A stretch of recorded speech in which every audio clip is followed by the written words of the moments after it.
भागलपुर पुल हादसे को लेकर मुख्यमंत्री नीतीश कुमार ने कहा, पहले भी एक बार और हुआ था। उस संबंध में हमने काफी पहले कहा था कि जिसको जिम्मेदारी दी गई है अब इतना देर क्यों हुआ।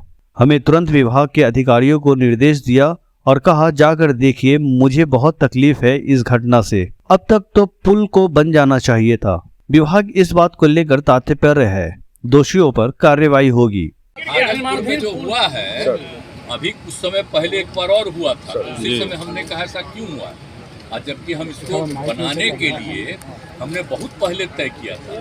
हमने 12 में ही देखा और 14 से काम शुरू हुआ। अब जिसको भी दिया गया है अब इतना देर क्यों था।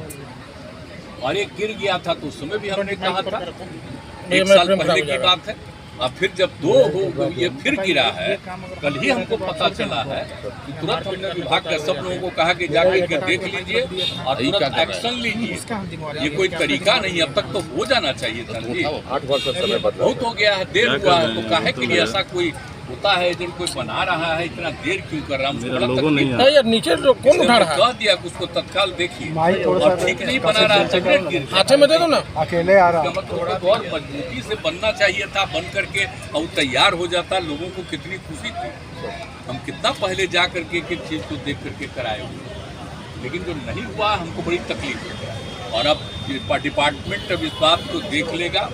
हमारे उप मुख्यमंत्री को भी इस चीज़ की मालूम जानकारी है कि सब लोग जल्दी से जल्दी जो नहीं करेगा तो अपनी तरफ से जितना भी जल्दी हो सकता है उस काम को कराने की कार्रवाई होगी सर। कार्रवाई होगी सर, कार्रवाई होगी सर। कल तो रहे, कल ही तो बोल दिए, जैसे ही हमको लोगों आगे कीजिएगा तो मिला, वैसे ही तुरंत हमने सबसे बात किया। इसलिए इसके लिए चिंता जांच करके एक्शन होगा, और जो अगर ठीक से नहीं कर रहा तो उसकी जगह पर कोई दूसरे तरफ से करवाएगा। पहली बार गिरा था तब क्या एक्शन हुआ? बहुत तकलीफ है, आप जान लीजिए। हम तो चाह रहे थे बहुत जल्दी हो जाए, आखिर मेरी इच्छा थी जी। हम सब जगह घूमते थे तो उसी समय हमने कहा ये सड़क ये पुल बन जाएगा। तुम मेरे ऊपर पुल हादसे को लेकर भाजपा उप मुख्यमंत्री को दोषी ठहरा रही है। इस पर मुख्यमंत्री नीतीश कुमार ने सम्राट चौधरी पर निशाना साधते हुए कहा, यह कोई बात है, पहले राजद में था फिर जदयू में, अब उसके बाद क्या बोले। उसका कोई मतलब है? आजकल जो सबसे ज्यादा स्टेटमेंट कौन देता है?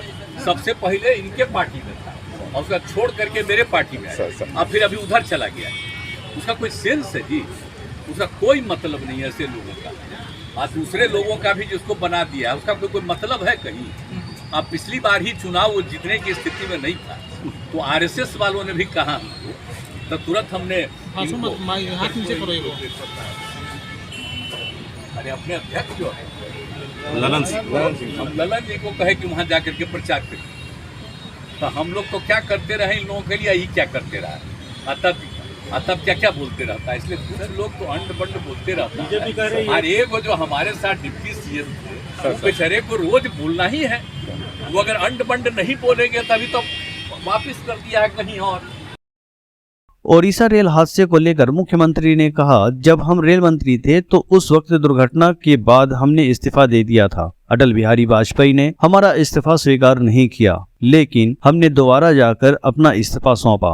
हमें जब दोबारा रेल मंत्री बनने का मौका मिला तो हमने यह तय किया कि रेलवे में जो गड़बड़ियां हैं उसको दूर की जाए, और उसके बाद जो काम हुआ उससे रेलवे की स्थितियां सुधर गई। बार बार हम कहते थे रिजाइन हम नहीं करेंगे, तो उन्होंने कहा कि नहीं इस काम को करिए। और जब यूपी में यहीं पर हो गया था बहुत ज़्यादा, वेस्ट बंगाल में बहुत बड़े पैमाने पर, आप समझ लीजिए 1999 में जब हम मंत्री ही, और वो एक्सीडेंट वहाँ हो गया था, वहाँ जा करके देखे और जब लोगों के मृतक लोगों को देखे हमको इतनी तकलीफ हुई। और वहाँ से जब हम आए हमने रास्ते में भी कहा, और श्रद्धेय अटल जी को, प्रधानमंत्री जी को हमने कहा कि भाई हम रिजाइन करते हैं। उन्होंने उसको एक्सेप्ट नहीं किया, लेकिन बाद में फिर गए और हमने कहा कि सर मेरे इस्तीफे को दोबारा हमने दिया, स्वीकार किया जाए, नहीं तो हमको बहुत तकलीफ है। इतनी बड़ी दुर्घटना घटी है, हमको अच्छा नहीं लग रहा है। और तुरंत चुनाव वगैरह भी होने वाला है, तो हमको जाएंगे, हमको बड़ा खराब लगेगा। इसलिए कृपा करके हमको छोड़ दीजिए। तो वो फिर हमको स्वीकार करके और हमने वो रिजाइन किया। बाद में तो और भी हुआ। फिर इसके बाद में जब हमको फिर दिए तो हमने उसी समय रेलवे के लिए ये तय किया कि सर अगर हमको दोबारा बना रहे हैं, बाद में हम आए उसके 1.5 महीना के बाद, 1.5 साल के बाद, तो जो तय किया गया कि जो चीज़ सब रेलवे के बारे में जो हुआ उसको स्वीकार किया गया और वही काम जो प्रारंभ हुआ उसके चलते रेलवे की स्थिति बेहतर हुई। कैसे एक्सीडेंट हुआ उसको देखना चाहिए। पहले रेल बजट अलग से पेश होता था। लोकसभा और राज्यसभा के हर सांसद की हम बात सुनते हैं। पहले रेलवे के बजट पर सबकी नजर रहती थी। आप जानते हैं कितना सारे लोग, आपको नहीं मालूम है, पूरे लोकसभा में और राज्यसभा में सबसे ज्यादा लोग उसी के बारे में कहते थे। और जब हमको फिर मंत्री बने तो हमने सारे लोगों को, जितने एमपी और इसके होते थे लोकसभा राज्यसभा, सबकी बात सुनते थे और उनके इलाके में 6 महीने में एक काम जरूर करवाते थे। तो इसलिए सब लोग होता था, सब लोगों की बात थी। और अब बाद में सोच लीजिए, उसका आज बजट पेश होता था। जब बजट पेश होता था सबसे पहले तो इतना ज्यादा आकर्षित, आप जानते हैं हम रेल मंत्री थे, पूरी रात चलती रहती थी हाउस। 7 बजे सुबह जाकर के बंद होता था और अगले दिन का समझ लीजिए हम लोग करते रहते हैं। लेकिन अब नई सरकार आई है तो उसने बजट को ही खत्म कर दिया। तो इन लोगों को कोई सेंस है जी?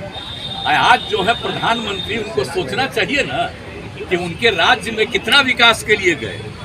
कोरोमंडल रेल दुर्घटना पर मुख्यमंत्री ने कहा, भाजपा को कोई सेंस नहीं है। इस नई सरकार ने तो रेल बजट को ही खत्म कर दिया। हर बार सदन में रेलवे को लेकर बातचीत होती तो जितने लोग लोकसभा और राज्यसभा के सांसद थे उनकी बातों को सुना जाता। लोगों को रेलवे से कितना फायदा होता था। क्या रेलवे का जो बजट पेश होता था वो तो उस तरह का प्रावधान नहीं ना होता है जी। नहीं तो एक एक चीज बात तो सबको मालूम होता। और आप जानते हैं इस देश में सबसे पुराना जगह क्या है? रेल है। और सबसे ज्यादा जरूरी क्या है? लोगों की सुविधा किससे है? उसी पर ना चलते हैं लोग। तो ये तो बहुत जो आवश्यक चीज है, लेकिन उसको छोड़ करके लोग अपने ढंग से आजकल काम प्रचार। विपक्षी एकता की बैठक 12 को होने वाली थी। कांग्रेस के आग्रह पर तारीख बदला गया है। अभी तारीख तय नहीं हुआ है। 12 को जो करने वाले थे तो उसमें मैक्सिमम लोगों का समर्थन आ गया था, लेकिन एक का और नीचे रखो भाई, नीचे रखो, हाथ देखिए हुए अभी देख रहे थे वो उनका रिपोर्ट नहीं आ रहा था। 12 को तो हम वहीं रहेंगे। फिर कल भी हमारी बातचीत हुई है तो युवा को अभी अब 12 छोड़ दिया जाए। फिर हमने कांग्रेस पार्टी को कहा है कि आप लोग भी बात कर लीजिए और देख लीजिए, उसके बाद का जो डेट तय होगा तब तो 12 वाला नहीं।